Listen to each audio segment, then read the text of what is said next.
Webcam microphone up close. Webcam microphone up close.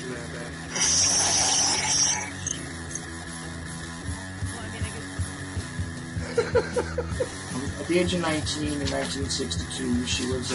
But I have the files. I read this stuff at the National Archives, and I read these other things. I said to myself, how can that be possible for me? Pistols and fondle slab of choice. I don't know when that was. It doesn't really matter. Internet, professional wrestlers, and not Jesse Ventura style. It doesn't matter where the cartoon comes from as long as it's real. It doesn't. It's hard to get real information. Because seriously, they don't want you to just read these two together whenever I try to prove out. It's not. If you expect your government to tell you the truth, you're going to sadly disappoint another one of these things. Dear Lord, what a dirty, dirty old man. Really can't be serious. Is this really want things to be more hooker, eruptions? Eruptions, whatever. Like Dave Powers kind of. Really? Allegedly broadcast live from Pima Region 2. Within the borders of the formerly united and currently occupied states of America, we bring you the Ochelli Effect. It's like, damn sure, no, I'm an original. We have all these situations. I'd love to know why it takes 50 years, for that's that. For a 19-year-old girl to eventually get up to gumption to put these things out. And we're live. It's Tuesday night. Of course, it's 6 p.m. Eastern here on the coast where I'm sitting. God knows what time it is where you are, but it's the Ochelli Effect again. Not the Saturday edition, but the weekday edition. Today, I have somebody pretty interesting. I gotta tell you, I was taking a look at a blog. We got the Freedom of Joyce blog. And I'd like you to introduce yourself, Miss Joyce. Well, hello. I'm really happy to be here. My name is Terry Joyce, and I am a comedian, stand-up comedian. I guess I call myself a comedian activist now. And currently, I have a blog with the Liberty Beacon. It's freedomofjoyce.net.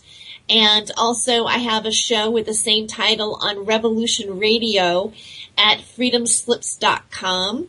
I'm Fridays from 2 p.m. to 4 p.m.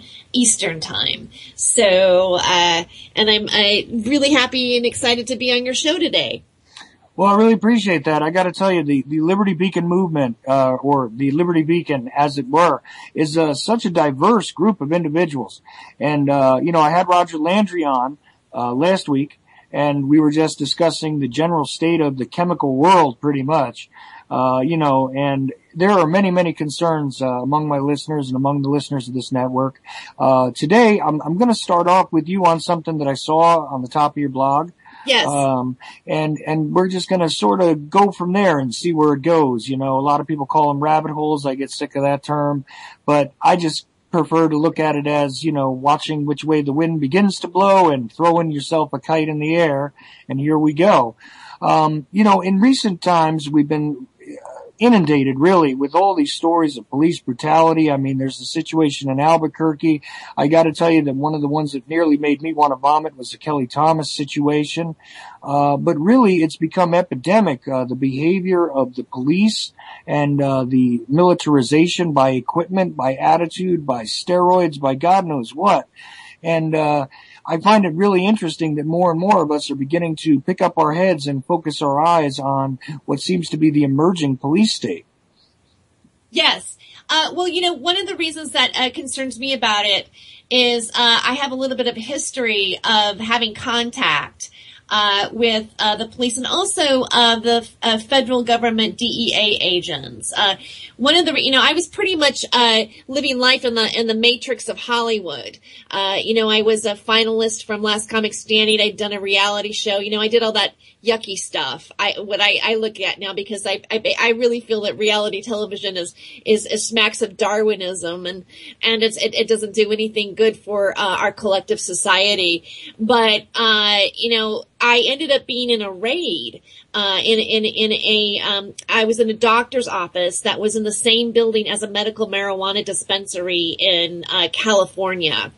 And, I was held at gunpoint, handcuffed, I wasn't arrested. Of course, I'm pretty sure, I took a mugshot with the FBI and, gave them my names and all that kind of stuff. And, pretty much, shook their hand, and I said, thank you for giving me 30 minutes of material, because I figure, what other comedian has an act about the federal government? I know that who's going to steal that? You're always looking for to not repeat, stuff, and I wanted to talk about it because it was so upsetting to me that I could be treated that way for something that I voted for.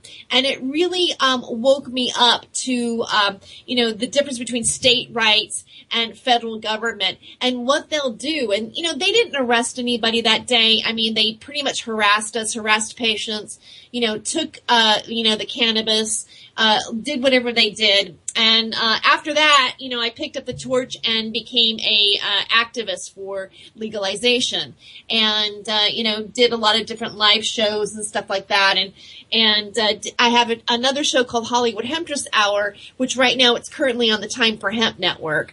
And that's, a cause that's really close to my heart. But looking at what that happened, that I realized that the will of the people is being taken away from us, and they're not nice about doing it.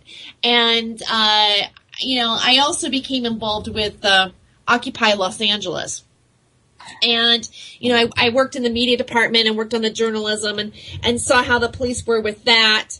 And, I've just been observing, different, activities.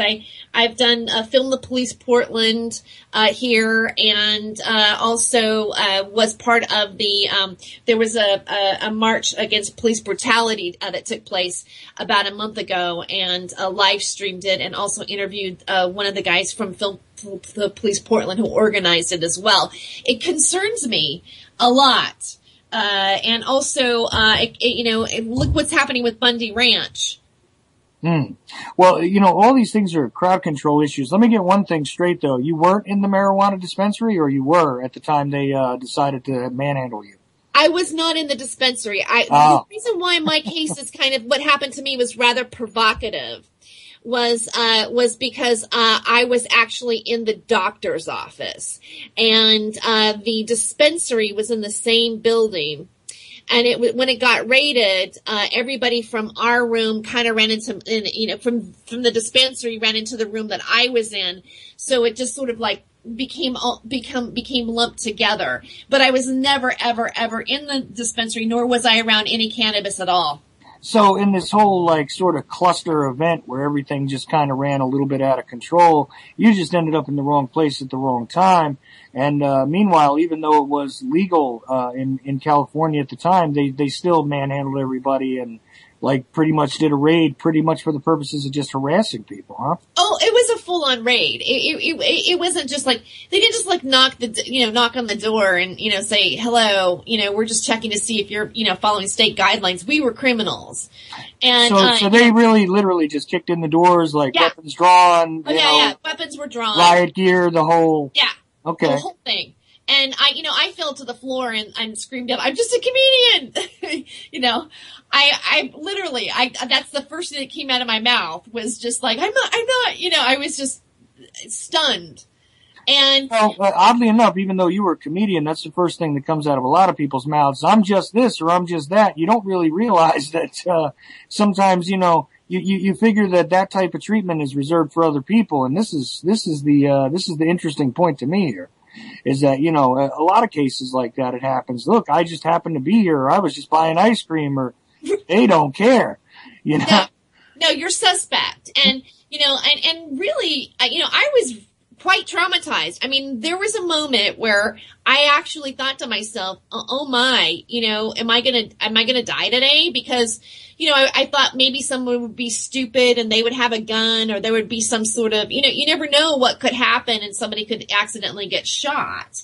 And I feel that it's clearly evident, especially Oh, I don't know. I mean, honestly, at the end of the day with the feds, I kind of, I started to joke around with them at the end of the day. Because they finally realized who I wasn't, you know what I mean? I mean, it was like, I wasn't involved even with the dispensary, although I was involved with doing a marijuana themed show. And, the reason why I was there was because, there was some controversy that had started, surrounding the show. And, we were producing it in, Portland, Oregon up here. I was living in California at the time. And, some of the hosts at a local radio station weren't allowed to be on the show because the radio station found the subject matter to be offensive, and it wasn't in line with, the image of the radio station, which was CBS and KUFO radio. And so I, sent some emails out to the press. And, at the time, I had done a show called Last Comic Standing. I was a top 10 finalist on the first season of the show.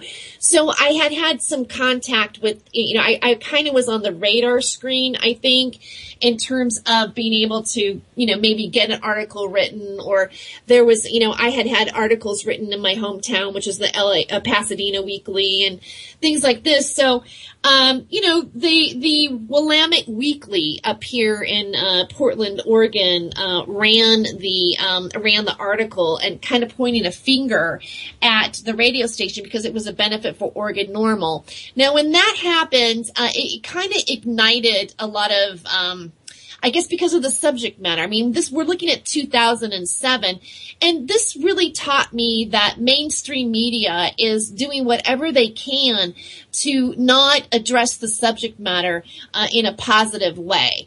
And they really, have a lockdown on it. Even as recent as a year ago, I was doing another cannabis themed show for 420 in Richland, Washington, the state that actually really legalized marijuana.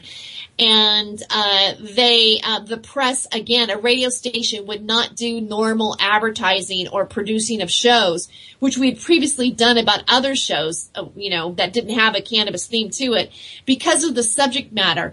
Even though their classic rock station had a picture of the Furry Freak Brothers, where one of the cartoon characters says it's better to have, no money and good dope than to have, bad dope and money, or basically something like that. So it was extremely hypocritical, and, it just seems like there's just this shutdown. So, I questioned it. I questioned it at the time, and it was kind of like, it just exploded. And pretty soon, that's the reason why National Lampoon Radio wanted to interview us. I was doing an interview for 420, with National Lampoon Radio, and I needed a ride to the studio because I didn't have a car. And, the friend that took me, worked for a doctor who does recommendations for medical marijuana. And a lot of the places, they do this. They'll have a dispensary in the same building, and they'll have the doctor's office like below or around it or whatever, so that a patient, if they wanted to, could go get their recommendation and then go right to the dispensary and, get their medicine. So, right. And that's not even unusual, like even in the mainstream pharmaceuticals where you got like little dispensaries that are right by clinics and things like this anyway. I mean, it's not an unusual thing. And about that whole normal situation, that's been going on for a long time. I remember in the 90s, and I wasn't part of too many of these, but I was a musician, and what would happen is, we could promote just about any type of benefit show on a local radio station or even a college radio station, with the exception of the normal events. And that was just astounding to me, I'll tell you that. But moving forward with this other, with the other situation, it does amaze me though that there is such a stigma attached to this that there causes such a reaction. How do you feel about that? Well, at first, people said, well, because it's about marijuana and that's why the feds were there. But about everything. You know, they're raiding milk farms, and they're raiding, people that want to, organic cheese places. And it just seems like it's getting out of control. And now you look at, the Bundy Ranch situation.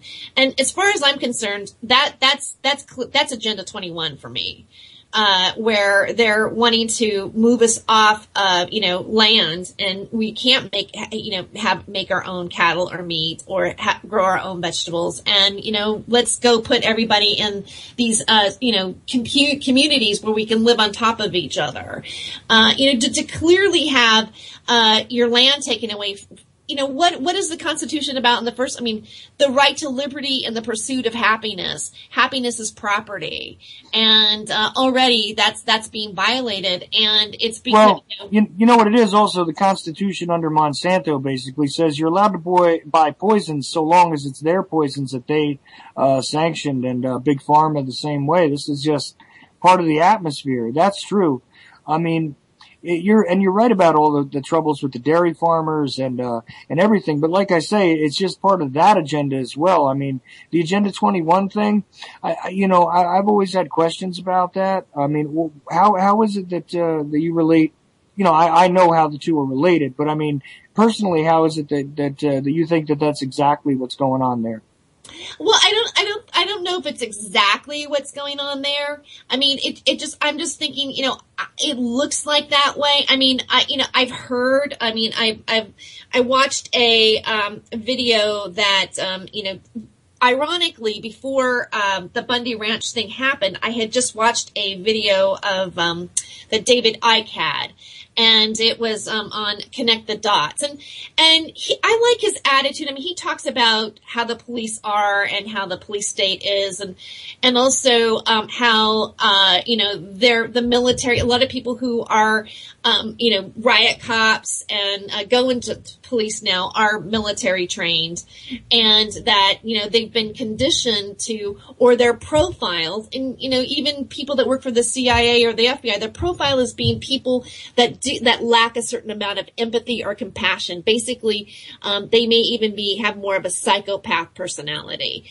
And I do feel that this is a possibility. And there is, an ego behind it. I mean, if you watch police or you watch the way they interact, they just seem to have an attitude about them. But anyways, I'm trailing off the main point that you just asked me though. He mentioned, and I've heard this before, that the goal is to condense our population into certain smaller areas, and there would be certain land that would be vacated, and I guess to, I don't know, replenish or help or however. The concept of rewilding America and all that, right? Yes. And so it just sounded to me, when, he goes, they will be taking your cattle away. They won't allow you to grow your own vegetables, and you will be subjected to living underneath their terms or the terms of, whoever's in control of all of this, the elite or the 1% or, the people who are in power who shouldn't be in power, Illuminati, whatever you want to, because I think Illuminati is just a term. Sometimes I think the term is overused, that perhaps it's much, much more than what that is. And many labels are far too nebulous, and so are many concepts far too nebulous as far as these agendas that are actually driving these kinds of things. Yeah, I agree with you there. But I understand what you mean. Basically, let's just boil it down to the controllers of the system at the moment.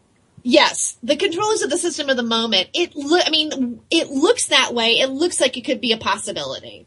For me, their reasoning of why they want to take the land and take this person's cattle and do what they're doing,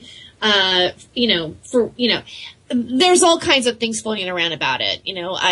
One is that Senator Reid made a deal with China for a new type of eco energy that they wanted to put out there as well, and there's a money deal going on, and there's posts on it by the internet. Well, right it seems to me as though a lot of it, though, really, regardless of what some of these motives are, because you're right, there is a whole lot of motives floating around regarding the situation. But it just seems to me more like the concept of the gangster state that that some earlier political commentators were talking about 30, 40 years ago even. And it just seems to me almost like often these things are done as lessons to the rest of us to sort of just take whatever we're told we're supposed to take and pay whatever we're told we're supposed to pay. And so there's that level of it too, sort of the sociological level, almost like the organized state mandated bullying kind of aspect of it too. Yes. Yeah. It will be interesting to see how it all plays out. Hopefully,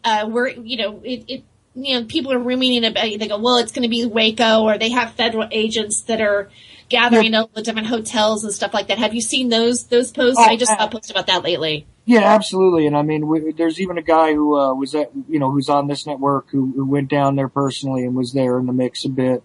And I mean, I know we had the so-called alternative media down there, and it's been politicized and polemicized, and really honestly, even though I do support, absolutely, I support the concept of people making their own decisions and not being bullied by the state, not being oppressed by any sort of tyrannical construct of any sort. The fact is that that is a awfully messy situation, and it is really tough to sort out the propaganda, not only from their side but from our side in some cases. I mean, some of the claims are that this isn't really related to much else, but those, those alternative energies and things like that.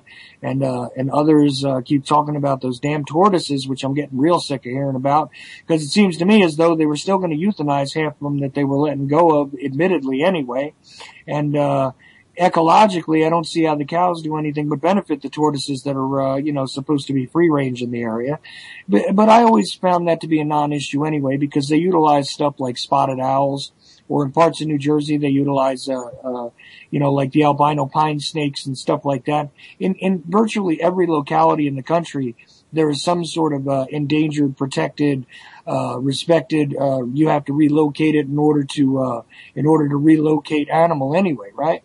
But the thing is that, but it does get to, I think, the real important issue that we started with, which was, the idea of the police state and the evolution of the psychology of it, and sort of the encouraging of the bully squads or the bully people, as opposed to being, I don't know how old you are, I'm not going to ask you, but, particularly when I was a kid, I was kind of taught that cops were supposed to be your friends, and they were supposed to know you, and they were supposed to know your neighborhood.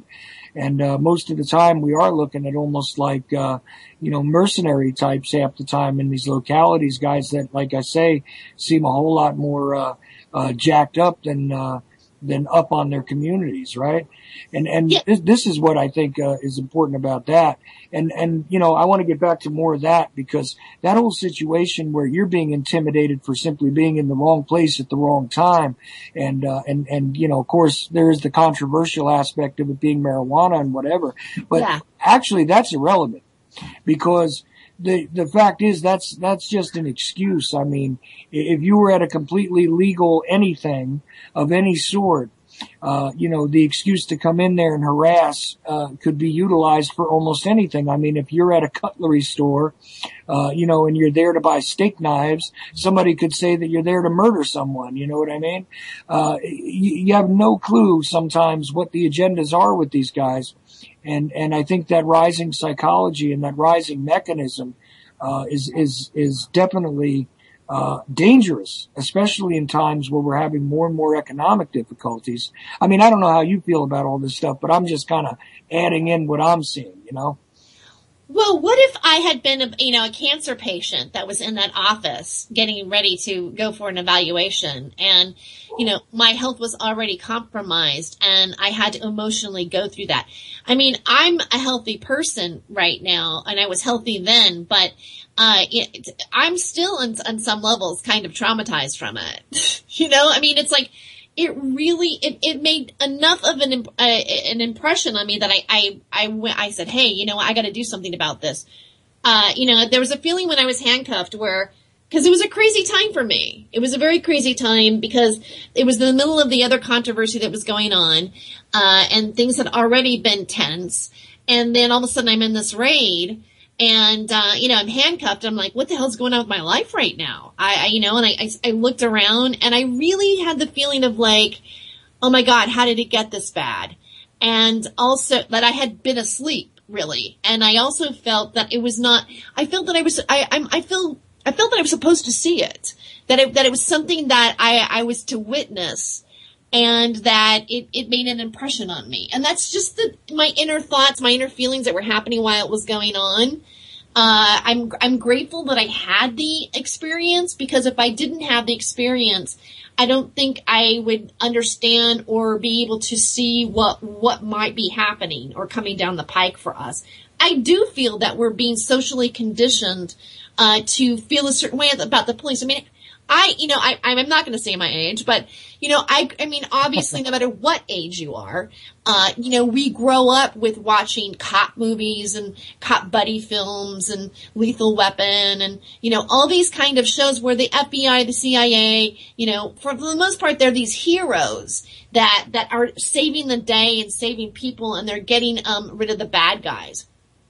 And then when you realize that, wait a second, it's not that way. They're actually infringing my personal rights, and they're scary. And frankly, you know, for me, there's a bit of a fear factor. I mean, you know, even when I did Occupy, you know, I told when the raid was coming, I said I'm leaving now. I said, I figure I've seen it once and I'm not going through it again. I support everybody, but if your choice is to stay here and face that, then that's fine. But I said, I don't have the constitution to handle it anymore. Oh, it's, you know, and that's true. I get that, because, you know, I've taken a flashlight to the head or two myself. And I gotta say that eventually you get to that point where you don't want to be part of the crowdsourcing of fear porn, you know? That's pretty much what it is. I mean, the intimidation, some of the guys that were involved in some of the, protests that I've been present at, you know, who get taken down and everything. Usually the veterans are not the guys that are jumping to take one for the team again, you know? Yeah. Because they've already been dragged. They'll get dragged away, they'll get arrested, but they're not going to go and charge into the riot shields, generally speaking, because they already know that hurts. You know, and yeah, you're right. It is part of the conditioning, and I think that they also utilize it, by way of the media, by playing us images like this to basically say, listen, if you try and come out, I mean, all the occupies were on TV. You were watching them get swept up in nets and dragged out of places and all these different things. I mean, they had plenty of good footage of it because they wanted to put it out there as a lesson to all of us, I think, to pretty much, you know, shut up and take what you're supposed to take. And, you know, that I think is the larger part of that mechanism. I mean, but it is definitely worth noting that, yeah, you're somebody who essentially was in a doctor's office and there was a dispensary, in the same building. And meanwhile, you have to get swept up into being handled as if you were some kind of criminal. But this happens all the time. And, yes. You know, it is sometimes a shock that causes you to wake up a bit. And, you know, some people get woken up with a gentle breeze and some people wound up getting smacked in the face. And, you know, and there's all sorts of levels in between. And I think thankfully for you, you got one in between there, because I don't think you said anything about getting, injured really, outside of being a bit traumatized emotionally. So you probably got lucky, you know? Oh, I was lucky. And again, you know, in the end, the interaction between me and, I mean, they knew. I mean, at the end of the day, one of the guys, you know, asked me and he's like, so why are you here? And I basically go, I needed a ride and I just ended up here. And I'm, you know, and he asked me, well, are you a patient? And at the time I was not a patient. And I said, no, I'm not a patient. And you know, and he said, so do you smoke marijuana illegally? And, you know, I was thinking, what kind of question is this? Well, I mean, how stupid are you? I mean, listen, I don't think you had an idiot sign on your head, but I mean, realistically, if the cop is asking you and just fishing for questions, who is going to sit there and go, of course I smoke illegal drugs, sir. Now, can you please tighten my cuffs? Well, I did say that. I just looked at him and I said, on occasion, yes. Yes, I have smoked marijuana illegally. And he said, that's the most honest thing anybody said here today. Why don't you just go ahead and check out? I was just going to say, you were actually honest. Yeah. Obviously it was like, this person's telling the truth. They're not. Yeah, well, that's the thing is, when there's cookies missing from the jar and you go to the kids and you look at them and go, well, which one of you took them? And one of them goes, listen, I took a couple of them. Well, here's to believe him first. The fact is that statistically 97 million Americans have smoked marijuana at one point in their lifetime, and also 97 million Americans have AT&T, which means that we don't really care if our calls drop ever, so. Thank you for laughing. Nice. No, I like that. That's funny. And I like, that's the 97% that admit it. Right. So many people, have at least, tried it, or, my mom even smoked it. My mom, says, oh, I smoked it once at a party. It didn't really do anything to me. And, my mom's a baby boomer. So, it's so in many ways. And yet not. It's such an excuse still. But it's refreshing to see that it's not just us anymore. I guess that's the silver lining. Well, it's like, look, they're going after everybody. Oh, yeah. That's true. That's true. And you were an entertainer, and that's, I'm actually surprised they weren't worse on you. Because I was in LA for a little while, and musicians, like, especially the guys that hung around, like, down by the Strip and everything. That was the guys I knew. Like, you hovered around the whiskey. You didn't really go in the whiskey, but you hovered around the whiskey. Yeah. And stuff like that. And I'm surprised, I know if it was a bunch of my guys and there wasn't at least a couple of serious stars among us, we probably would have been beaten half to death. Well, it was interesting. Because the day that I was in the raid, I was, to call the Pasadena Weekly because they wanted to do a sister article about what was online, about what was going on in Portland. And this is with the radio show and them refusing to have the normal ads and all that. What? This is the Pasadena wanted to do an article about the radio show and not allowing the DJs on. Yeah. They wanted to do an article about it because they had done an article about, well, first of all, the editor for the Pasadena Weekly at the time, I don't know if it's the same guy, but he was pro marijuana. And so they were interested in, I had a connection and so I was talking, I called them that day after I got out of the raid and I said I was just in a raid.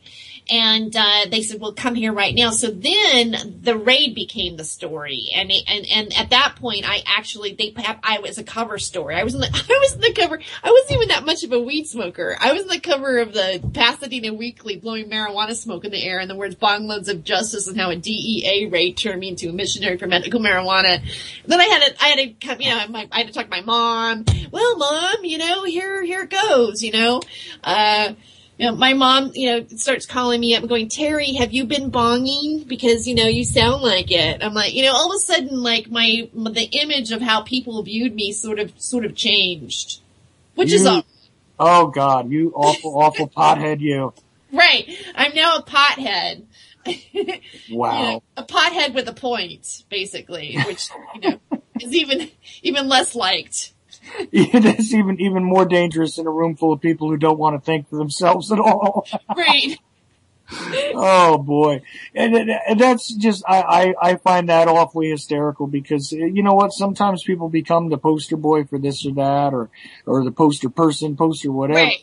But I mean, you end up being the punctuation point on the story. And the fact is that, you weren't even where it all began or it wasn't really how the controversy actually whipped up to begin with.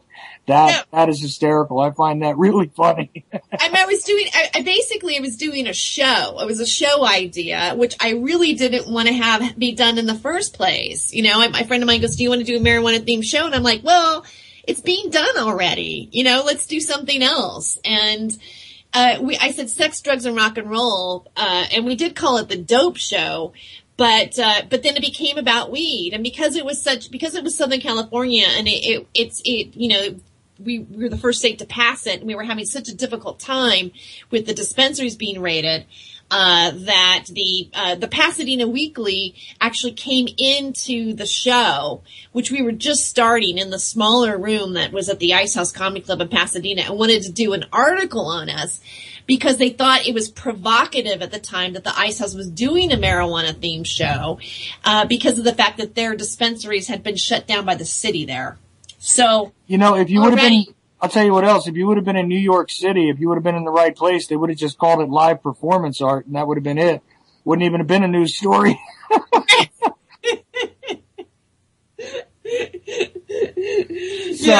So go ahead. I'm sorry. I had to interrupt with that because I was just thinking to myself, yeah, New York City, somebody would have just called this a performance art piece. The whole thing, the arrest, everything. That's really funny. That would be, I'd almost go to that show. See, I would too if it was in a large enough venue where I don't have to get swept up by the guys with the vests, Right. So anyway, I'm sorry to interrupt. Go ahead with that. No. I mean, that's okay. I mean, that's pretty much it. I mean, they just came in and they did the article, and then it was just one of those things where it's almost like you couldn't get involved with it, and it concerned me. It really hurt my heart to see that what I voted for was being compromised, and that I was being treated that way by the federal government. I really feel that they're out of line, and I feel that they're out of line on a lot of things. And then to watch what's been going on with the Occupy movement. What really bothers me, and I wrote this on my blog too as well, is to hear President Obama, be so concerned about the protesters in the Ukraine. And to see what happened here that's actually existing in our own home. See, and there's been a detachment with that guy, and I'm not one of these guys who spends a lot of time just bashing Obama, but there's been a detachment with him since day one that I've never been able to really sort of wrap my mind around. I mean, during the first State of the Union address, this guy was, or maybe it was the second, either the first or second State of the Union address, I forget which, but he is sitting there and cracking jokes about the TSA basically molesting you. If you don't want the TSA to feel you up, you can take a train pretty much. I know I'm paraphrasing it, but I swear to you, if you go back and look, you'll find it. And there's just always this lack of understanding of the reality of average people with him. I don't know if it's just him or if it's just the climate but I notice it over and over again with that guy, I want to share this with you. I wanted Obama to be in office. I mean, when I in 2008 or the election, and I even had an Obama hat with rhinestones on it that I got at the Agape Spiritual Center. Oh boy. Did you have a hard time explaining that to your family? I mean, I know you could be a pothead, but you were an Obama supporter, so which one actually freaked your family out more? I think the Obama supporter. Wow. My mom ended up voting for Obama too. So, but because, she didn't like the other choice that we had, but, it's, yeah, I wore the hat, and then at the time, I almost ran over a guy in the crosswalk, but because he saw my Obama hat, he cheered me on, and I'm like, dude, I almost ran you over. But that's how happy we were about Obama. Now, I don't think I would wear that hat to a Halloween party. I think somebody might throw an egg at me. I really feel that for me, it was extremely disappointing. I did not vote for him the second time. And, matter of fact, I honestly, I couldn't decide who to vote for the presidency. Yeah, I gotta be perfectly honest with you. I didn't vote for him the first time, and I didn't even vote the second time, because it's gotten to a point where I'm starting to feel like my particular little vote is not helping anyway, in any way, shape, or form to shape anything. I feel the same way. But besides that, I'll tell you what was interesting to note and what does still floor me, and I never hear it mentioned anymore, is there was an atmosphere in the streets. Boy, if you were in a city at that time, you could see it, and it was like, I was shaking my head. Because, a lot of it was racial, I know, and let's just get past that, because who gives a crap? Okay, but the thing is, there was a lot of people of all walks of life, all races, all colors, creeds, whatever, that had this really weird elation when this guy was selected, you know? And I did mean to say selected, by the way. But, there was a real, sort of elation. I don't know how else to put it, like a rise almost in certain people's, sort of spiritual beings, it seemed like. They were like, yeah, I'm happy. I have hope for the future. You know what I mean? And I really was shaking my head from day one with the guy like, oof. I'm not too sure about this guy because, I mean, I got a little bit frightened by some of what I sort of interpreted as, you know, as almost like mind control techniques being used during his campaign. I mean, I'm serious. And, that's interesting. Well, you know what they did do? I found it interesting that they were already painting him in Rastafarian colors and all these different kind of posters as if he was like Nelson Mandela or something. Or Bob Marley. Yeah, the Bob Marley. That's like, right. He's not even president yet. And he's being like put in, like just psychologically pictured a certain way to us. Change, hope you can believe in. Oh, remember all these slogans. Remember the picture of him with the giant O on his chest, almost looking like Superman? No, I don't. I have to look at that one again. I swear to you, if you just search for it on the internet, I'm sure it's out there. But I mean, he was like pulling away the, you know, the suit and tie and all, and there's a big O on his chest instead of an S, and it's like as if he's going from being Clark Kent into, being the Man of Steel. And, I think it was like. When I think of O, I think of Oprah. You know, me too, but but Obama, you know, so. Yeah. You know, and it's kind of funny because if you just really say it really quickly, the abomination, well, you know, not that much, not really that hard. But, okay, I digress. So go ahead. Like you were saying though, I mean, you had this idea about him, and I have been skeptical at the very best with this guy all the way through. But I want to know about your change of heart though. Well, you know, yeah, well, for me, you know, it seemed, first of all, I wasn't as aware then. You know, I have to say that from 2008 to now, I see a lot more things than I used to before.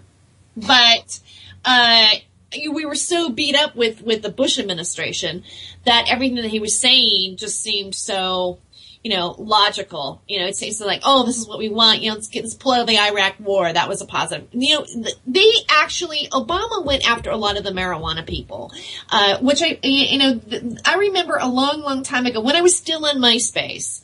I had been, there was something circulating from, they actually asked me to join or something. It was Obama and Al Gore together on the same ticket was originally what I saw.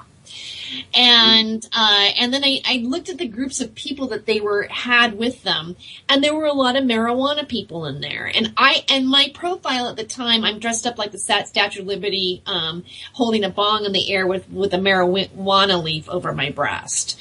And I thought, wow, that's kind of, interesting that they would ask me, a presidential candidate would ask me, I would be profiled as somebody who maybe would, you know, be voting for Obama. And, you know, we would see videos on YouTube where Obama's talking about how he believes in decriminalization and this and that, and, you know, that we have too many people in the prison systems and there's too many people of ethnic races in the prison systems and blah, blah, blah, blah, blah. So that was something that, a lot of people, who were in the marijuana, movement really, really liked. We had the photo of him smoking a joint, you know, we know that's not a cigarette, you know, all this kind of stuff, you know, having him admit that we had Clinton who said, yeah, I smoked it, but I didn't inhale. And then we finally had a, president that was running and said, yeah, I have used it. And, so we felt that Obama was the president that was going to help us. And being that, California was suffering this bad, there was a woman that I know that has one of the first medical marijuana dispensaries in Marin County. Her name is Lynette Shaw. And she was actually invited to one of, Obama's special dinners where you give a $600 plate or whatever to go to. And she met Obama's sister and And she said that she had this conversation with her and saying like, well, what do you do? And saying that I have a medical marijuana dispensary.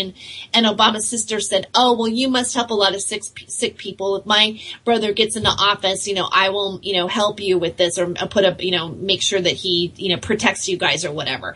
And so that was this conversation that my friend Lynette had. So we thought, wow, a president that maybe is going to actually help us out here.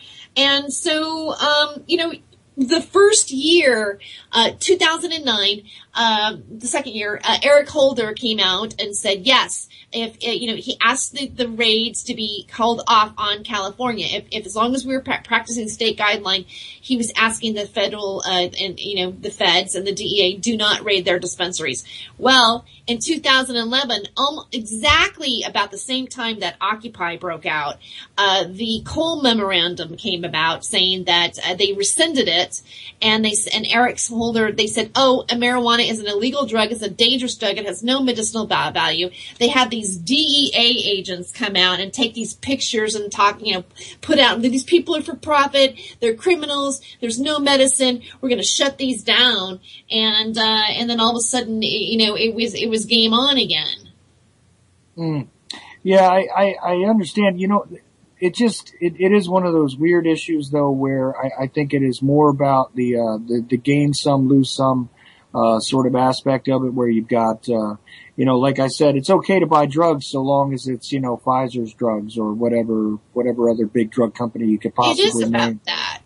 Yeah. It is about that. And, oh, go ahead. I'm sorry. Well, another thing that, that was just the beginning for me in terms of Obama. And then he signed did the NDAA bill about how we could be, when I was in Occupy, how protesters can be found as domestic terrorists. That got signed, right around the holiday era, time in, 2011. And there's hardly an announcement about it. And then when he signed the Monsanto Protection Act, that sealed the deal for me. I was done with Obama after that. Yeah, it's frightening, the mountain of legislation that has come out, under this particular president that is, anything but what he was promising or discussing, that's for sure. But I mean, that is part of the game. It really just, if you think about it, it's really more of a continuation of the Bush era. The only difference is we didn't have a 9/11 to ratchet us up and get us distracted with, nationalist fervor to basically to fund the war machine a little more. Now we got to make different excuses, and, that's what it seems like to me.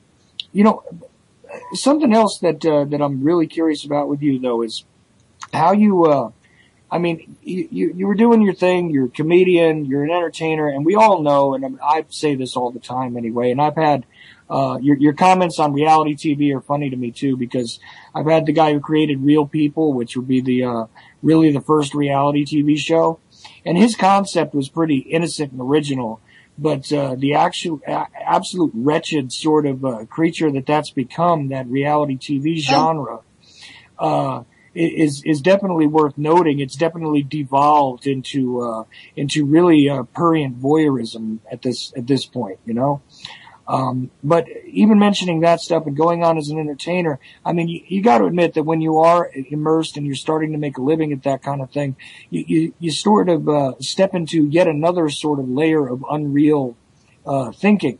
And I think it's amazing, anytime anybody who has ever even, begun to touch that, decides to come into the real world and wakes up a bit. So, I'm really curious about that. Besides the marijuana thing, that couldn't have been it all by itself, right? Well, that's an interesting subject. That's interesting that you bring that up, because I'm working on a one woman show now called Freedom of Choice, and part of that is going to be the topic that I touch upon. I joined. I grew up pretty much on. I was wanting to be an actress, and it was like I was struck by Hollywood and I was a theater arts major and, moved to Pasadena, California to study acting at the American Academy of Dramatic Arts. And it was from there that I started to get involved in stand-up. And my stand-up career is really what took off for me. I traveled, I toured all over the United States and at the time when I started, no, this is going to age me, but the main thing of getting, the goal was, kind of where you went through is you did stand up and then maybe you did a Tonight Show or a David Letterman, and then you could do a sitcom like Roseanne and movies and film and, kind of follow into that kind of vein. And at the time, a lot of people thought that's where they wanted to take me to. And so I was kind of, being looked at a little bit here and there and working. And then Last Comic Standing came about. And, I auditioned for it. And I got on it. Now this was, when reality television just exploded. This was 2003. So I don't know if you remember like Joe Millionaire and, this is back when that they was couldn't. the year. Yeah, they could not get enough people to participate in whatever scenario they could to have people eliminated, sent places, and do crazy things. It was like the age of Survivor on every single possible territory you could imagine, right? Yeah, I mean, I would call my mom up and I text my mom and I go, were we texting then? I would say, hey, can I call you or whatever? And she goes, don't call, between this time and this time because we're watching Survivor. I'm like, really? Yeah, we're watching Survivor. I'm like, okay, all right. I got really into, I was really into American Idol around that time because that was when, right, it was pre-Kelly. I think Kelly Clarkson was like a year before I got on Last Comic Standing. And, you were, maybe looking at the Bo Bice year or the one before that? I was looking at the, Ruben Studdard year, I think. That's the one before Bice, right? Okay. Yeah. So, somewhere, I think that's where I was on it. I think it was their third season. We were our first season. And again, Joe Million, because I know, after the show was over, I got invited to do Big in 2003, which was on VH1. And they had 100 reality show stars parade on the amphitheater on their production because it was, Kathy Griffin brought us all out, And I remember that there was, Joe Millionaire, But I'm a Celebrity, Get Out of Here, Marry My Dad, Mr. Personality, Survivor, Average Joe, and it was, I gotta say it was an interesting experience to be a part of. I mean, the Survivor people are just crazy. They party really hard too. they're like, we're from Survivor. And then they're like doing shots of tequila, I'm like, wow. There's a certain personality type, I even researched it, that with Survivor, they actually give them personality tests to make sure that their ego is strong enough to handle, public, persecution basically, and still not, and not, be able to lose and not want to like kill themselves or something. They have to be able to survive the slings and arrows of exhibitionism pretty much, right? Yes. Yeah. Nice. Now we didn't have a psychological test, but I was interested in doing the show because it had never been done before. There was nothing about comedians like that. To be honest with you, I mean, my experience with most stand-up comedians is that there's no reason to psychologically test you because you all kind of fit in the same category. and it's not a bad thing, but it's to varying degrees depending on where you're at, but there's always there's an element of narcissism comes along with any decision to perform. I mean, and it doesn't matter if it's the stuff that I'm doing or if it's a guy who just likes to go and play at the local bar, either doing a stand-up night or doing a musical, whatever, or playing at a coffee house. It doesn't matter. If you like to get in front of people and perform, you have an element of narcissism to you. But There's also this sort of, a deeper kind of need to have a coping mechanism with comedians and all that. And you all have this thing in common. This is why there's always this camaraderie that kind of, approaches, kind of a tribal state. Like if you're a comedian from New York, you don't have much respect for the comedians from Boston. It's like all this weird stuff. This is what I used to observe anyway. So it just seemed to me like comedians were usually narcissistic like an actor, but actually had a heart. So, you know what I mean? That's the way I looked at it. Well, I know that sounds weird, but there are certain, I think personality traits, to some degree that makes comedians, kind of unified in their similar experiences in some way. Yeah. You're rolling the dice, but you're rolling the dice with the Survivor guys. That's for sure. Oh yeah. I mean, the Survivor guys, but they were they were fun. It's just interesting to be a part of. Now, our show was a cross between Big Brother and American Idol. Basically, is how they described it. On our season, we actually had a house where they showed a lot of our drama and the way the show sets you up to make alliances and, play a psychological game within the actual comedy competition, that was happening. And that part of the show, I didn't realize that's what I would be going into, because I hadn't really totally watched all of it. Like, I really kind of went in somewhat, inexperienced, and also the genre was actually pretty much being set that year, I believe. And, I really do feel that it's, I joke about it, like kind of like where, 100 rats, 10 rats, it's narrowed down to 10 rats who, can get a development deal in a sitcom, and, cause we're sick of being on the rat well. And, then they psychologically beat each other to the end to be the last rat standing, it's just, it really reminds me of a 1969 film about the Depression era called They Shoot Horses, Don't They? It's kind of like, look at the little slave people that actually want to have an opportunity to be one of the big boys, and look how they're going to be just like us, I win, you lose mentality in order to get there. And then they chop that up and they call it reality television. Right, and nobody wants to end up in the and I'm not just saying this about comedians either, but nobody wants to be the opening act for the strippers, doesn't matter what kind of strippers, in somewhere that you can't even name the town, Georgia. Okay, because this is what would happen to musicians and comedians a lot, is that you ended up having to do some really horrendous gigs and stuff. I could never blame anybody for wanting to get a development deal or anything else. I mean, well, although, even though I was a Sam Kinison fan, I gotta say Charlie Hoover still gives me nightmares, but besides that, it's totally understandable. And, the reality TV genre, that's pretty interesting that you went into that sort of without prepping yourself for it and just kind of walked into it. But my point about the comedians before wasn't to be insulting, for sure. I was thinking to myself, it might have sounded that way, but it was really just that there was no way that they were gonna, as long as they took a good look at one of you guys, they could figure out whether you were going to be able to survive it or not. If your eyes were open and you looked like you were in pretty good shape, then comedians could take crap, because performing in front of a live audience where you just have a microphone and jokes, you're going to wind up having to have a skin that's a little tougher than the average person. That's for sure. Yeah, you do need to have a bit of a tough skin. Although some comics are more fragile than you would think they are.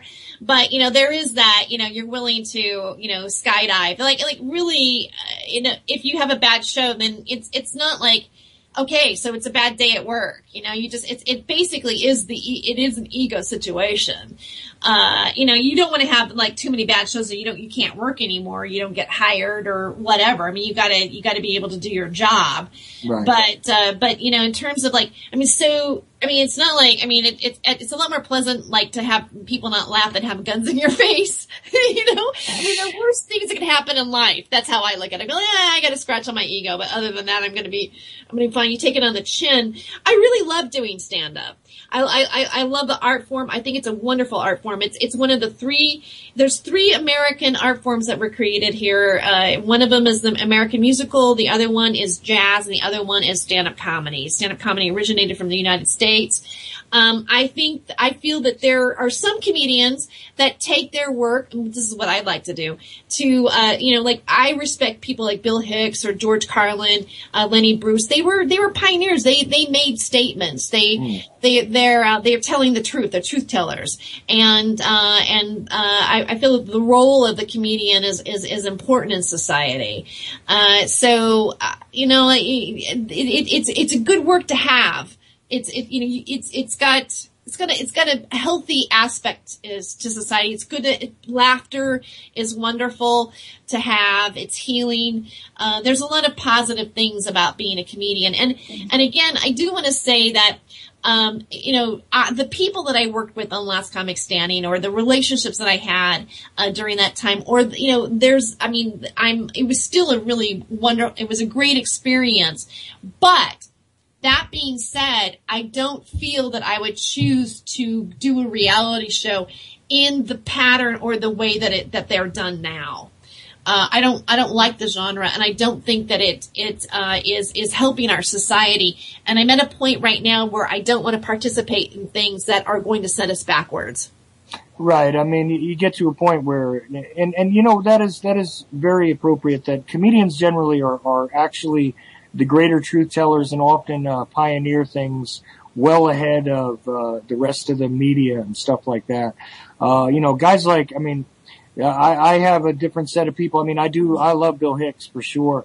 But, like I said, I was talking to people about like guys like Red Fox and, everybody knows Lenny Bruce, but Lenny, of course, went through his thing because of, the standards, the morality clauses and et cetera, and, it ended up breaking him, and, other things broke Red Fox, but Red Fox at his prime was telling us a lot of truth. And, Bill Hicks was definitely telling us a lot of truth. I think all those things are really priceless, because only the comedian could get away with it. Even on the smallest of levels sometimes when socially awkward or difficult subjects need to come up. Often the best way to break the ice is with a joke, so that is important, and I'm very glad to hear that you wouldn't want to do a reality TV show now. Because it's really not reality, is it? Yeah, it's not reality. You're getting more concerned with the real aspects of things. And, I know I've gotten a little way off track here with you, but the thing is that, you're on here tonight because of your association with the Liberty Beacon. Yes. And I do want to get into that and how you came to that as well.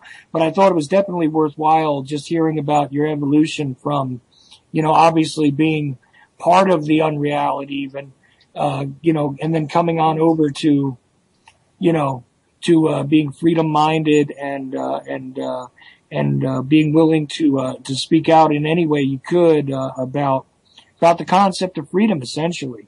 Because, that is essentially what anybody who has one of those little Liberty Beacon stamps on their websites, is about. Yeah. It's all about the collective voice and, the collective freedom of everyone. Whether we agree with each other or not, whether we have different causes or not, or different angles or not. So I wanted to find out first how you came to sort of come out of the more unreal Hollywood sort of world. And I've said this a lot, living in California, I felt like I was on another planet. Yeah. And it really is. And I can't even really articulate exactly how that, seems to be. But I came from the East Coast and went to the West Coast and was like in total culture shock. And I could only stand there for a few months. And again, I was a musician. I should have fit in where I was. But it was just kind of like, whoa, this is just a totally different way of thinking. And I think a lot of that has to do with that sort of system of unreal kind of being, that constant being involved in the constructs of, the fantasy world, if you will, which is, either created, propped up, or enhanced by all that stuff. But that all aside, I wanted to know how it is we got from there to, okay, you got the marijuana dispensary raid, and I get that. But I wanted to hear more about, and that had to have been, you said it was a half-hour material. I bet you cut a lot of it down. Because you could have made that a whole show without even any effort, I'm sure. Yeah. But besides that, we got that and that. Now I'm wondering what else we could how we get from there to today with you, like how your thinking sort of evolved, what caught your attention, what caught your eye, and somewhere along the way you got one of those Liberty Beacon little stamps up there, so I'm just kind of looking to bridge the gaps there. What do you think? Well, after I was in the raid, I really became more of an activist, and I also did shows about it, and then I got asked to do Cannabis Times Radio.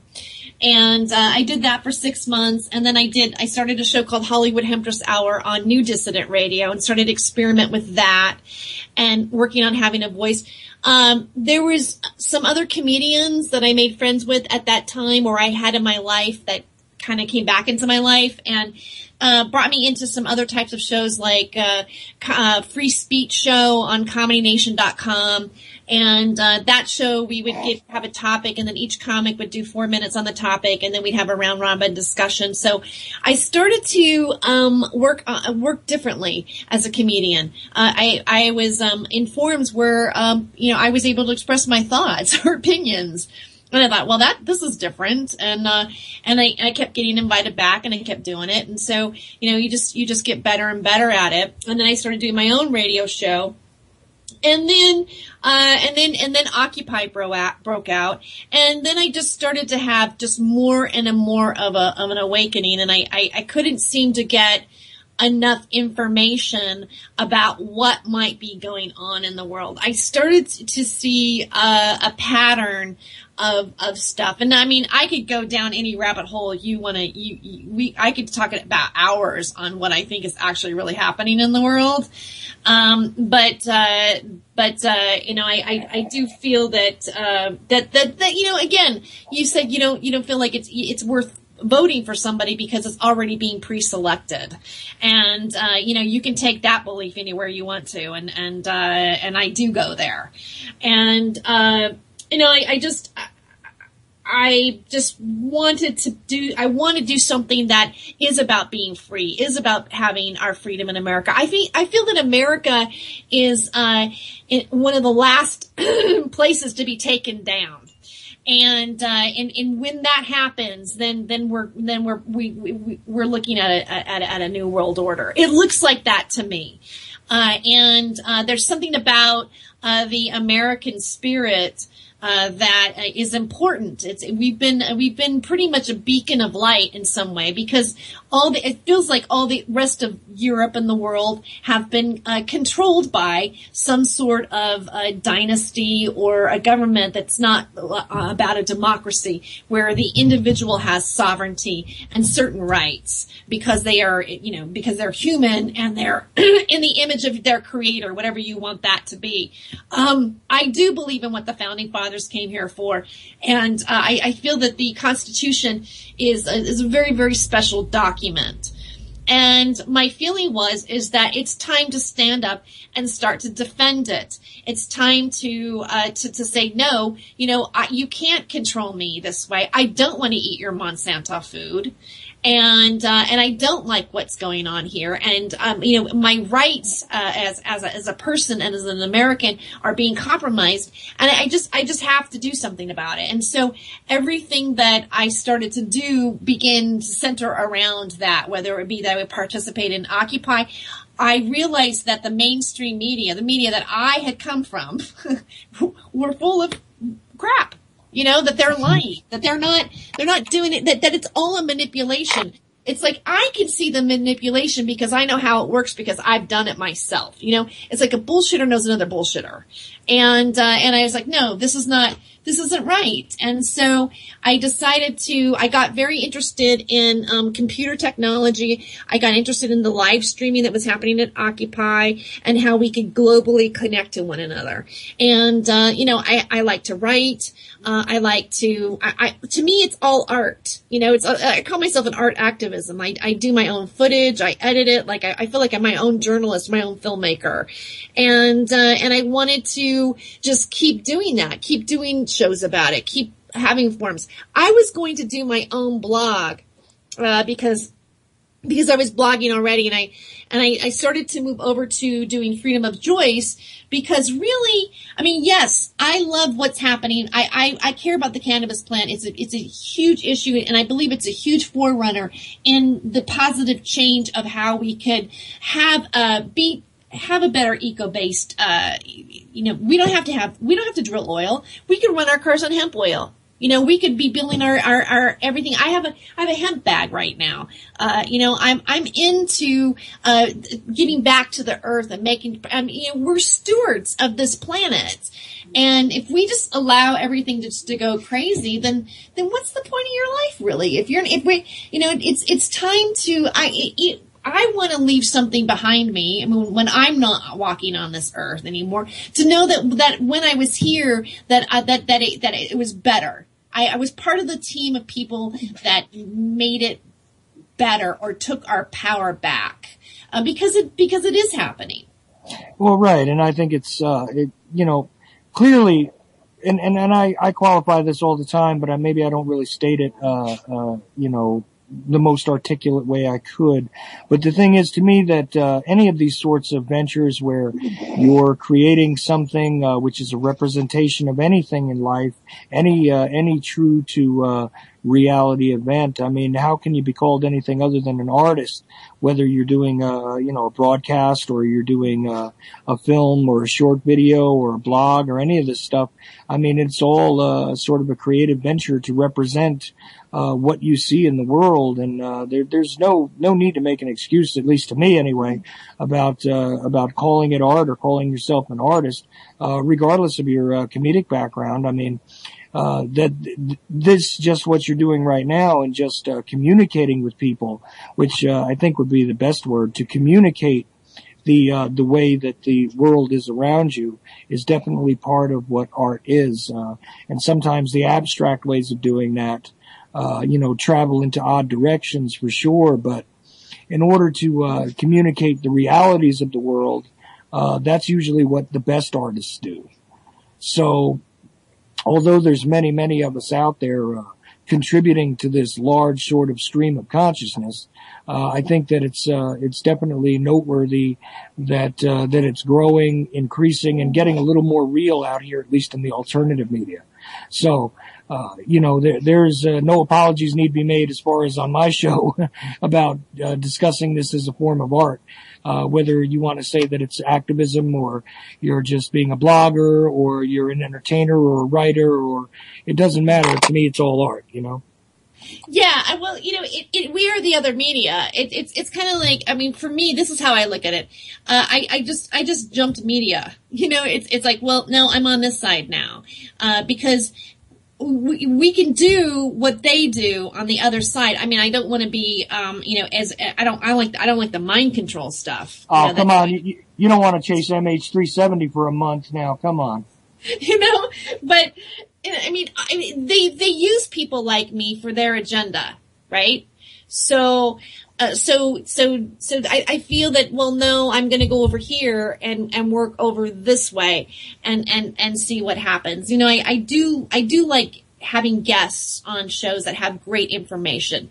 I'm not saying that everything that I talk about might be the truth or not the truth. It's what I'm perceiving as truth or a possibility, at least in terms of contemplating it. If a guest comes on a show and they have information, maybe some of it's true, maybe some of it isn't, but I have them on as a guest because I suspect that what they're talking about is close to maybe what's going on.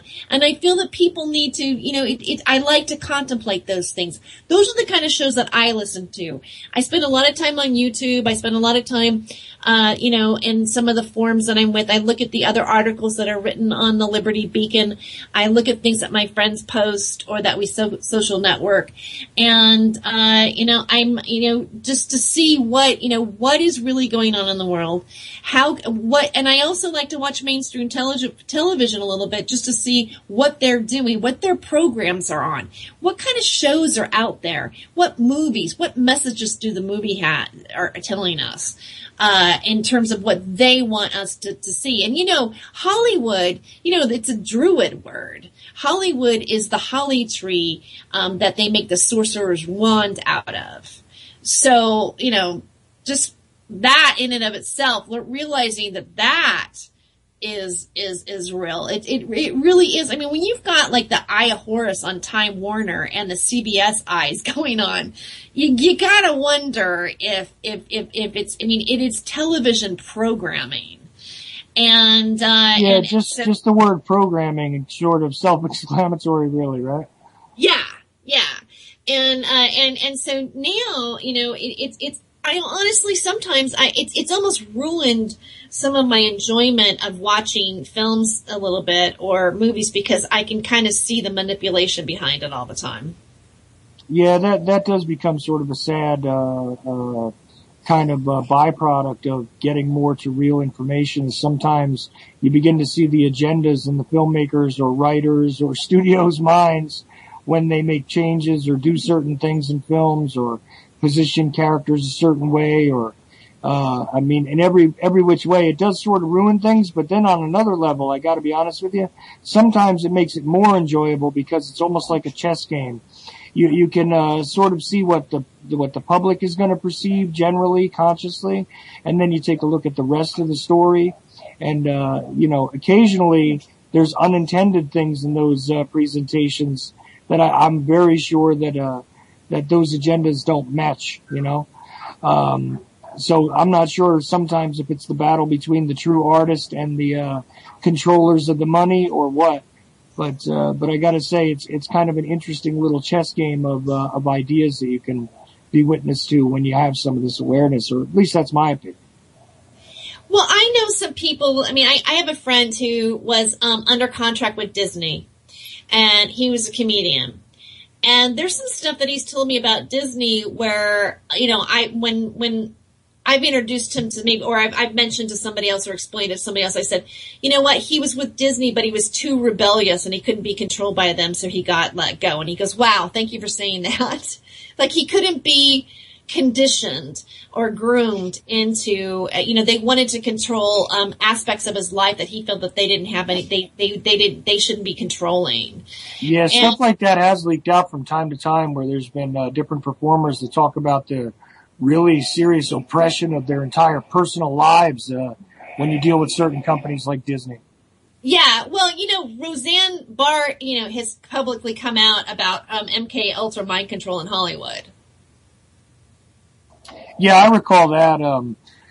She's a little bit of a mixed bag. Some of the stuff she had to say, I'm not sure exactly what it was fueled by, but some of those points about the mind control sort of aspects of Hollywood definitely ring true from my observations anyway.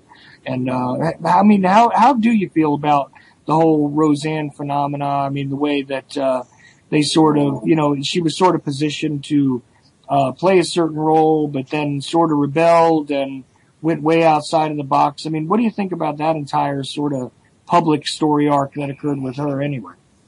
Well, I actually got to, I've met her before.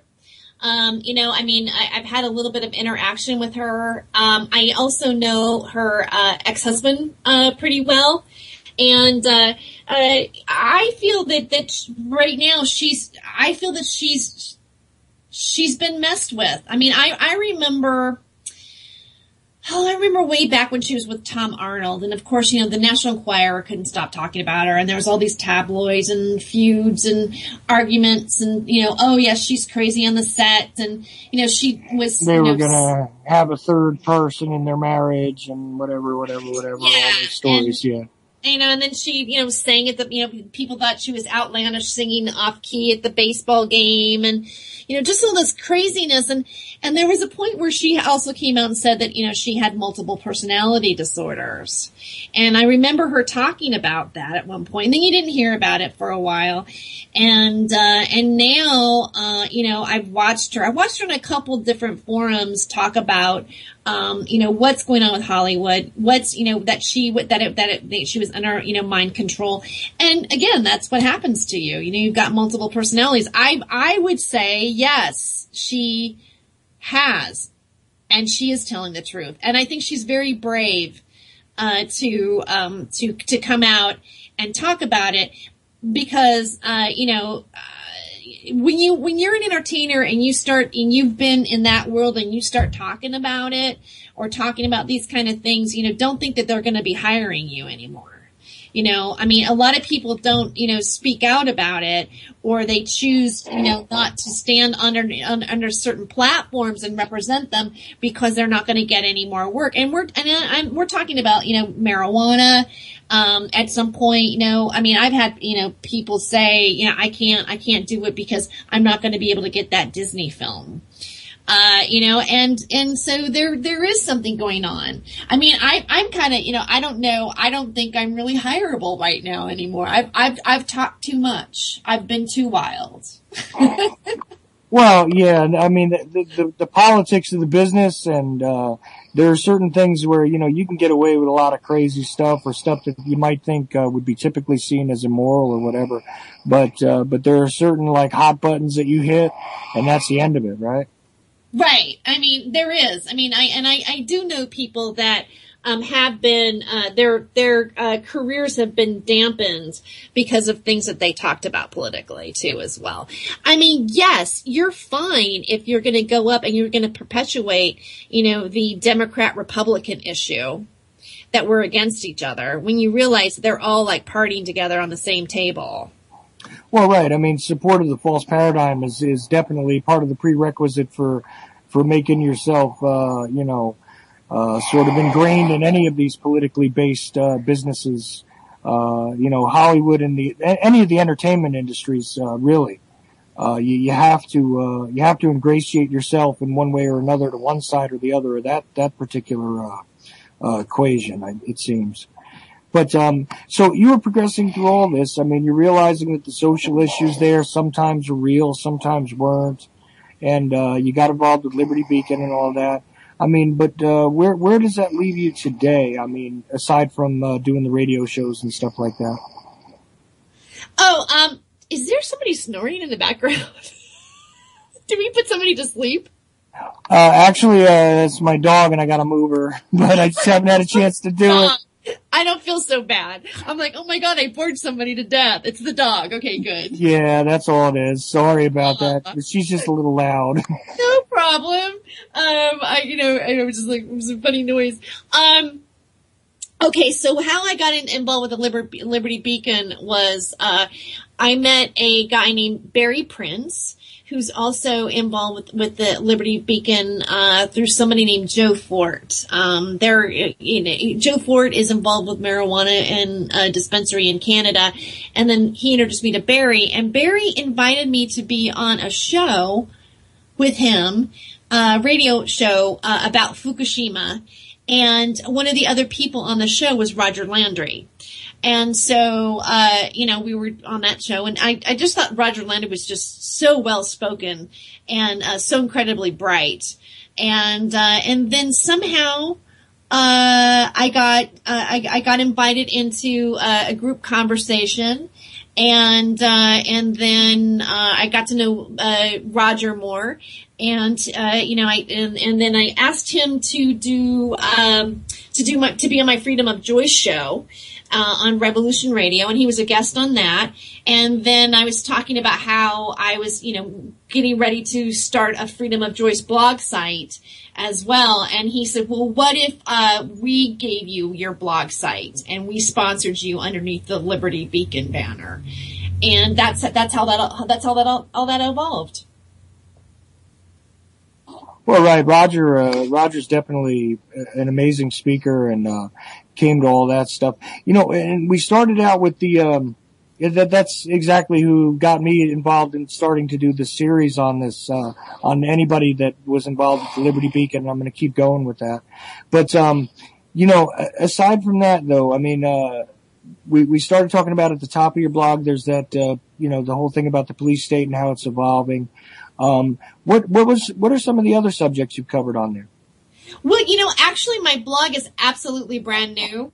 And I really have only had it, up for, I don't know, maybe like 3 weeks or so. I've been live. So I pretty much have only covered that topic other than, what you, see about my about and my bio and all that kind of stuff. But I'm going to be adding, much more, and a lot more of my media, really as we speak. So I'm some of the things that I've interviewed in terms of, my Freedom of Joyce channel, is, I had, a guest named Stephen D. Kelly, who also, has a show on the, Revolution Radio. And, he, the topic was, underground Nazi bases, in the Antarctic. So, that's one of the topics that I've done. I've also interviewed other activists, Jesse Spomberg, who does a show called Fight Church TV. I've had, different comedians. Mainly I'm going to be just covering, topics that I do, activism, freedom topics that I do with my show will be part of that media. I'm also working on a one-woman show called Freedom of Joyce. And, if you look at my police state, blog, it has, not only, I'm talking about the subject matter, but I have, my media on there, the interview with with my friend, Mike Smith, who was an Occupy, Portland that has filmed the police, TV. Also, I've got, a little bit of a comedy bit that I cut out from that actual show that I live stream myself at the same time I do a radio show, so I like to have extra footage. And then I also, live stream the actual protest, which, took place, in Portland. And I simultaneously, live stream it with the Global Illumination Council, which is, a spiritual activist group that I'm involved in, at the GIC.org. I'm one of their board members. So, and they also will live stream protests that happen in Spain and things like that over the website. So I took that and I edited that up. So it's going to be a combination of, some comedy that I'm doing that I feel that are relevant to the topics I'm talking about. And, it's going to be a site of the truth movement. I'm just going to be, showing and revealing and talking about, all the different things that are out there. I also have a tab for Hollywood Hemptress Hour, so my Hollywood Hemptress Hour media and my cannabis activism will also be on that site as well. Oh, okay. Well, that's really a lot. I didn't realize the blog was so new. I had only really looked at the police state page, so silly me. But, I wish I had more, but it is new. I had a previous blog called Hollywood Hemptress Hour, which is another WordPress blog that I have, but that was more selected towards cannabis. But I'm actually moving my URL over to the Freedom of Joyce site, so everything will be at the Liberty Beacon. That's great. And I mean, you've definitely enjoyed, all of your work so far with them. I mean, how long have you actually been doing that with them? I just started with them in around February, so it really hasn't been that long. See, I now realize that I remember hearing you on one of the Liberty Beacon other, like one of the podcasts that had gone around. I'm sort of mentally almost hit by your voice because I remember now I heard you briefly on one of those discussing this whole thing. Yeah, I've done a few things on Awake Radio. The Freedom of Joy show now is re-airing on these changing times. That's Monday nights at 7 p.m. And so I just got that, hooked up with the Liberty Beacon. I'm also very interested in the Earth, the Earth Mothership project that the Liberty Beacon has going on, and I'm hoping to get down there, perhaps sign on as a student, and then also be able to do some filming and radio stuff and coverage on what's going on with that. That's the project in Colorado, right? In Colorado, yes. Yeah. I would really like to participate and document it a little bit. Oh, okay. Yeah. And you think you're going to be doing your radio show from there, or are you just going to do like videos and put them together later, or live stream? What do you think? Well, yeah, I feel that I would, be putting some videos together and doing some broadcasts from there too. Bearing that I can get to an internet place, but shouldn't be a problem. I mean, I think there's going to be internet there. I think the one thing, I don't know how soon they're going to have the internet hooked up, but one of the only things that they're going to have, there that's going to be not off grid would be internet, because we can't do that quite yet. Yeah, you actually need to hook up to something there. It's not fully independent. But it's a fascinating project. I mean, I'm actually just starting to learn about that. And, it would be nice to see something that can act independently and separately from, all the rest of this sort of corruption that seems to be so ingrained in everything else that's going on. You know what I mean? What I like about the Liberty Beacon is that it's also, becoming global. Oh, right. Roger's talking all the time to me about the sites in the other countries and how it's, evolving and moving on. Like originally it was an American concept, but as he likes to say, America doesn't have a patent on the idea of freedom. So. Yes.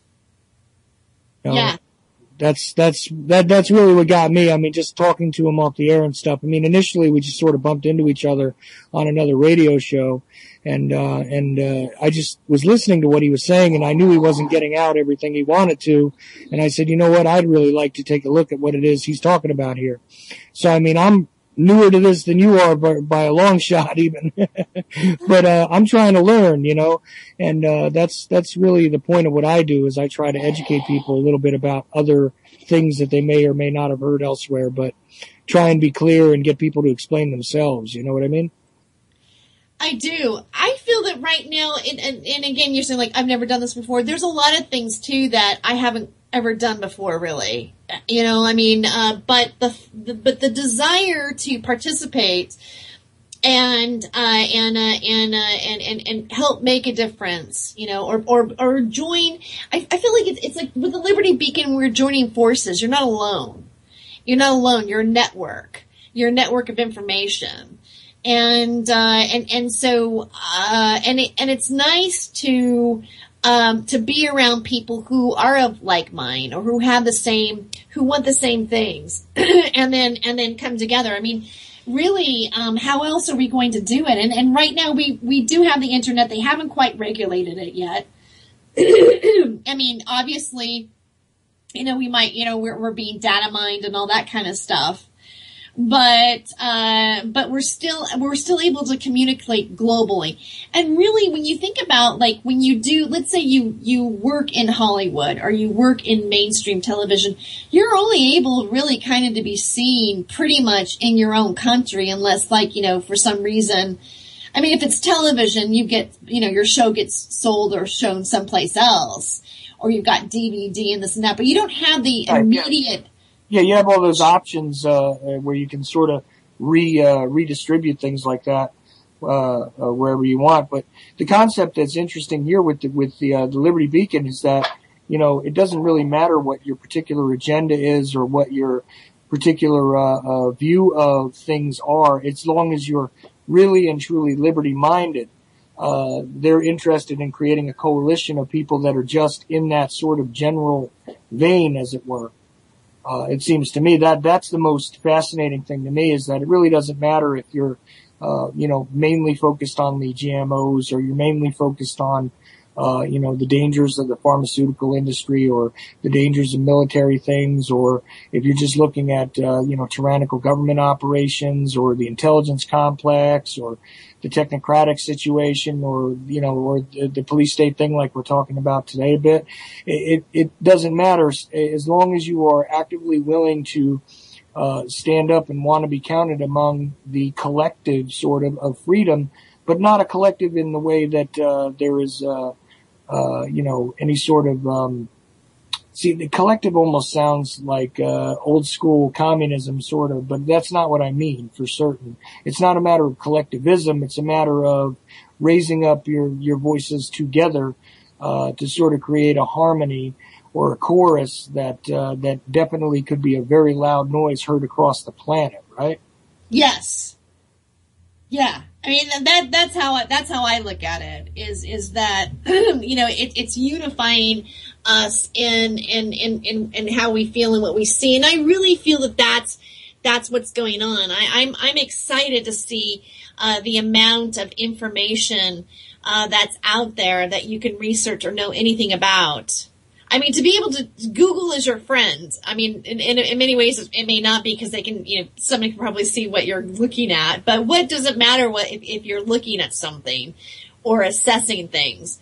I don't even, the fact that the internet exists, for me personally, has been quite expanded. It's an expansion of knowledge and consciousness. Yeah, the reason why, and I know why you hesitate with the Google thing there, is that, there's all sorts of negatives to this is sort of a control grid network of things, really, the internet. And, they're trying to turn it into the internet of everything. You ought to read up on that if you haven't already. But when you get right down to it, it's much like most technology, in my opinion anyway, where it's really a double-edged sword. I mean, you can do a whole lot of good. We can communicate with each other from one side of the planet to the other instantaneously. You can take an image and just put it out there, and without, needing to print it, distribute it, run it up, or mail it anywhere, a million people could see it in a minute. And this type of speedy sort of communication, to me, is definitely the positive cut of the sword, if you will, or the surgeon's cut of the sword. But the problem is, of course, that anything which is powerful also has its sort of negative uses. And I think that's what the contention is with the Google thing. But even if we remove Google, the real friend is information and communication, and anything that you can use to communicate honest ideas.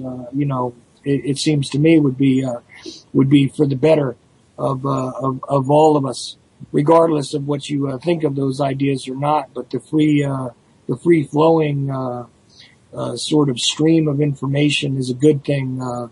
Even if we end up with a mechanism later on where we really don't even need a computer anymore, and they can sort of beam it directly into our heads or whatever else. Not saying they don't do that now, so please don't start arguing with me about that later on when you guys hear this. But the thing is, it's just one of those kind of situations. And I think it's a remarkable time, really, and a challenging time for every one of us who doesn't want to be a slave anyway. It's just my opinion, maybe. I agree with you. I agree with your opinion. I think it's a remarkable time. One of the things that I want to focus on, because there is a lot of information out there that can be very scary for people. And I guess this is where I'm wanting to use humor too as well. Is that I don't want to turn this into a fear thing, or I don't want to be participate in fear porn, because I feel that is also part of the agenda. If we stay in fear, we believe that we're being taken over, we might as well just give up. This is the way it is. They show movies to us. They show things to us so that, because apparently we have to be told what the agenda is before the agenda actually really happens. I guess maybe that's, have you heard about, it's like the law of free will. You know, it's like part of what they do. It's a standard practice in any ruling elite where they sort of have an obligation to foreshadow what it is that they're planning on doing. And yeah, that's a concept that's prevalent throughout all of this. Yeah. Yeah. So my thought is that, well, if I stay afraid of you and then you feed off my fear, then you win. But if I can look at the material and, you know, and hopefully present the material in a way that, you know, doesn't perpetuate that, but helps us to understand what's going on and then come up with solutions or empowerment as a human being, as empowerment as a group, you know, knowing that yes, we are incredibly powerful beings and that we've given this up. You know, the only way that we can be really technically bombarded is because we are allowing it to happen in some ways. There is our participation in what is going on, and it's learning to take take control of that, you know, say, you know what, this is my part. What do I want for my life and the life of those around me and the continuation of the planet? I do believe that we can do something about this. Oh yeah, and there's no reason to accept the concept of fear or to accept being afraid as a general state of being. And you know, you're very right that there is sort of a precognitive programming that leans more toward the concept of fear. Because after all, I mean, it's been said many times, and it seems like almost every one of my shows lately, somebody winds up saying something about the concept of fear and love, and that these are really the only two emotions that there are, and all things can be traced back to the two of them. But, you know, the thing is that if you act out of love, any way you're acting out of love and truth is going to be a positive. And anytime you act out of fear, you may occasionally have positive results, but really the worst things in the world really occur out of fear. And that's the key. And I think that that's just one of the most ancient and prevalent sort of mechanisms of control that are utilized by all sorts of levels of the control industries, if you will. So yeah, that's definitely worth noting too, and I'm glad you brought that up. Yeah, I mean, I'm working on it. I mean, sometimes, I mean, I'm not going to say I haven't like looked at stuff and just like gotten like freaked out for a minute and gone, oh my God, how did it get this bad? When is it going to stop? Stop! I don't want to, you know, I mean, you know, it gets weirder and weirder, you know, but my feeling is that to remember to stay in a place of like joy and bliss and, you know, love and you know, to remember the, you know, to embrace the good part of our lives and our existence and what unifies us together.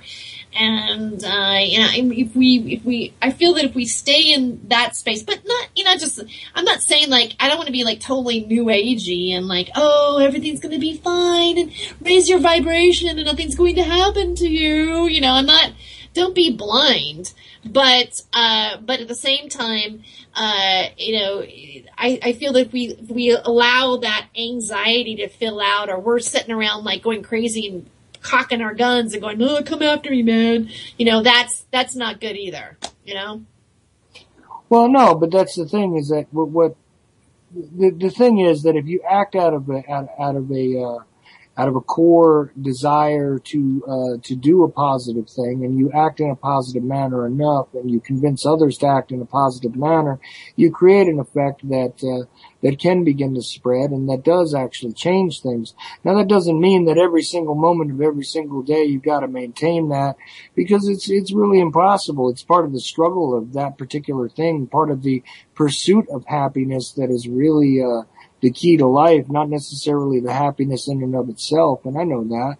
And I'm sure you're aware of that, and anybody who's really thought about it, you know, for certain. I mean, it's not like we can just close our eyes and change the whole world, although it would be interesting if we tried to see what would happen if enough of us got together and had ourselves a nice large singular thought. But as everybody likes to say, it's kind of hard to get, 3 people to agree what to put on a pizza. So, to get people to stand in a line is interesting, an interesting concept, but is, one of those damn near impossibilities, sort of like the snowball actually being able to sail through hell.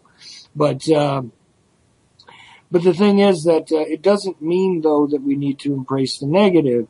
And that's, I think, what you're getting at is that embracing the negative is definitely negative, and the effort to embrace the positive is certainly the best sort of policy for all of it. And it doesn't mean that you need to be ignorant. I mean, you don't have to walk with a blindfold and a smile on your face out into the world barefoot and also with earplugs in and hope you don't get hit by a car because you're thinking happy thoughts. It's not going to go that way.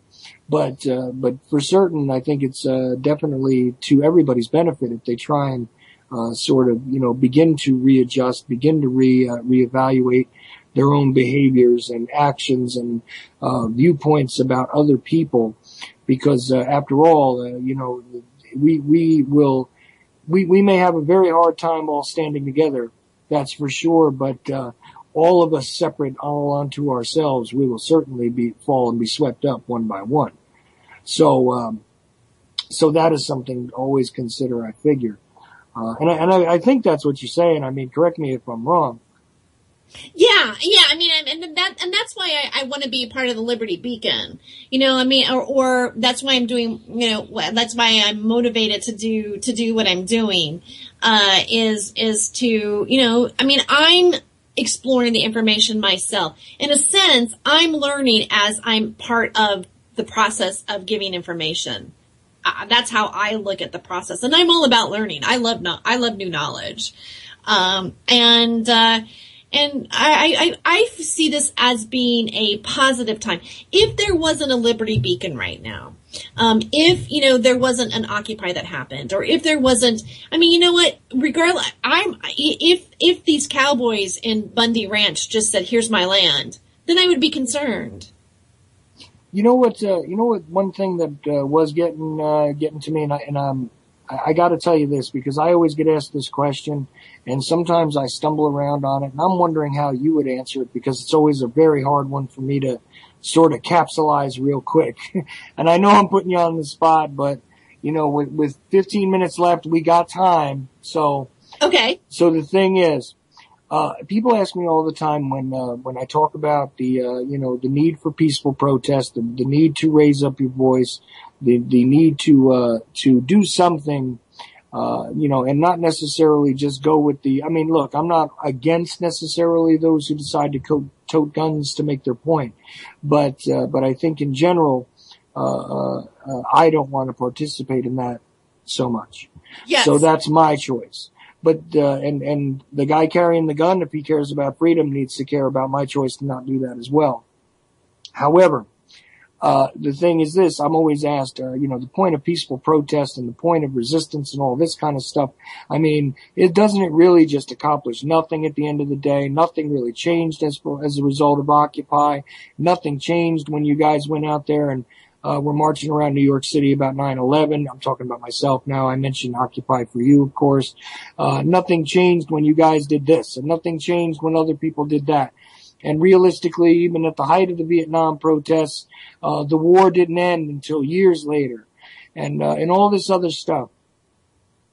And I would be curious to hear because you're passionate and you care. I would be curious to hear how you answer that kind of thing. Like, does it really accomplish anything to be involved in these peaceful protests at the end of the day? Does it change anything in your opinion? Well, look what Gandhi did. That was peaceful protest. There were people that died, and that's a difficult decision to make. But I do feel that, if the change may not be immediate, but the positive thing is that it creates awareness, and it also, it is something that as America, we were told that we were able to do. We were told part of our government or our Constitution says we can peacefully assemble. We have the right to free speech. And so we're practicing our American rights in terms of keeping our government in check. Mm-hmm. And, yes, has it been effective? No. In many ways, it hasn't been effective. But at the same point, everybody knows what the 1% is now. People say, well, what did Occupy do? Well, that's what they did. There are more people talking about the corruption on Wall Street and what's going on in the corporations than ever before. It's not a political party. Basically, Occupy was based on a movement called horizontalism. And it was a protest that took place in Argentina where people took over buildings and things like this and kind of created their own world, pretty much their own storefronts and things like that, and their own way of living underneath the government, because the government wasn't really paying any attention to them in the first place. It kind of was pretty, when I was at Occupy LA, I was given one of those books and I was told that this was basically what it was based on.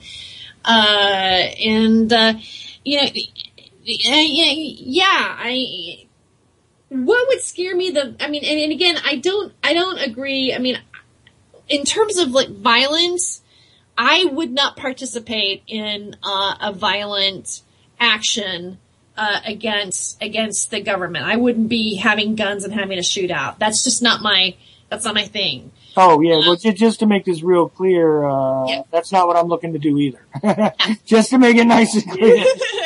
Okay. Well, that's how we want to be portrayed. I feel that even the media, I saw an advertisement, with a Molotov cocktail and protesters and this new show on the network. And I'm like, that's disgusting. That's making anybody who stands up for a cause or does gather that, that we're these,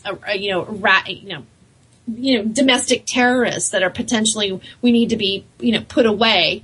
And I do feel that that's going on. I also feel that Occupy was infiltrated. I also feel that there's potentially, there may be protests that happen where there'll be people who will look like protesters that will cause problems to have a reason to go towards something. I'm not putting those scenarios, say that they don't exist. I had a friend that did the anonymous million march that happened in Portland, and he even claims that he was suspicious of whether that they were actually causing. There were people that are put in there to want to cause friction. Yeah, they generally call them provocateurs or agents of agents de provocateur. So you have sort of a strategic way of splitting and sort of shredding the unity inside of any movement, and this is a basic tactic that's utilized, and we're aware that has happened, and there's been many stories about it. Some of them real, some of them not. But it is it is something that is used tactically generally by the more federalized agents, depending on anywhere in the world, doesn't really matter. But the more organized government sort of backed agencies definitely utilize this stuff all the time. So yeah, that's definitely part of it. But you and I kind of have an agreement on most of that as far as the accomplishments. One of the most interesting things about Gandhi was the whole thing with the salt. You know about that story? No.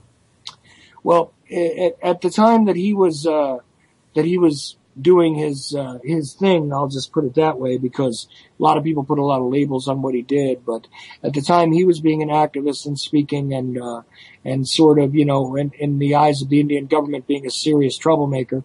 One of the most odd things that he did was, because the British government had made it illegal for anyone in India to have salt, which was not basically processed and shipped through and taxed essentially by the British government. Gandhi simply walked into the ocean, took a cloth and soaked it in the ocean and brought it out, and ended up with salt on his own cloth, and he was therefore in possession of an illegal contraband that he pulled from the ocean by himself. This was one of the biggest points that he made, and this had nothing to do with gunfire or with burning down buildings. That's not to say that hasn't been necessary, obviously, because because otherwise our own country wouldn't have been born had there not been a bit of rabble-rousing. And plenty of other nations wouldn't have overthrown tyrannical monarchies without violence in some cases. But if you are trying to change the consciousness, violence, at least it used to be before the days when they've tried to desensitize us to the imagery of it, was more repulsive to the general population than it is now.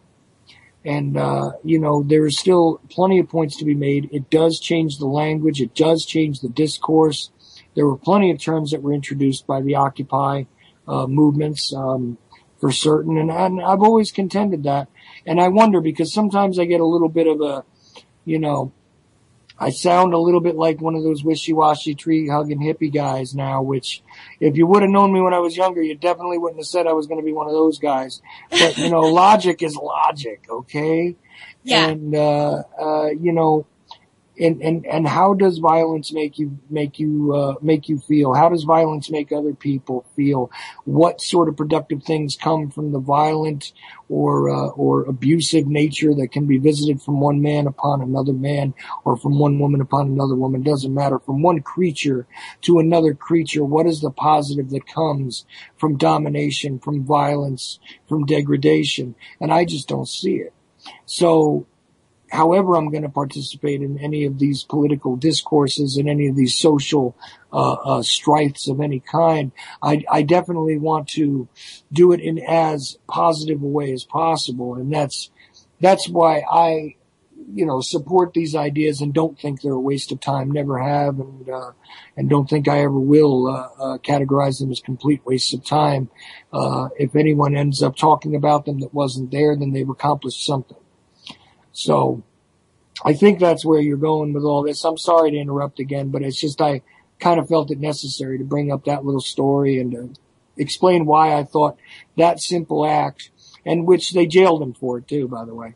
But that simple act and the idea that he was willing to go to jail, and the idea that he was willing to die, and the idea that he was willing to make that point, there's a lot more to it than that Dustin Hoffman movie shows you. You know what I mean?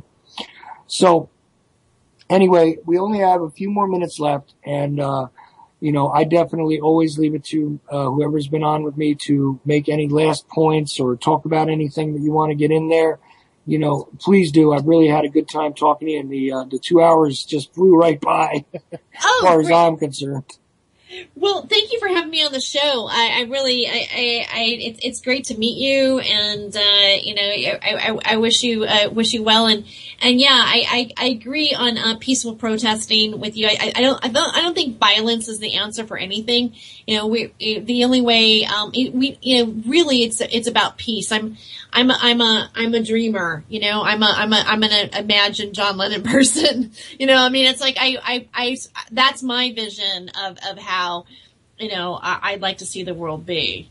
And I feel that version is also possible.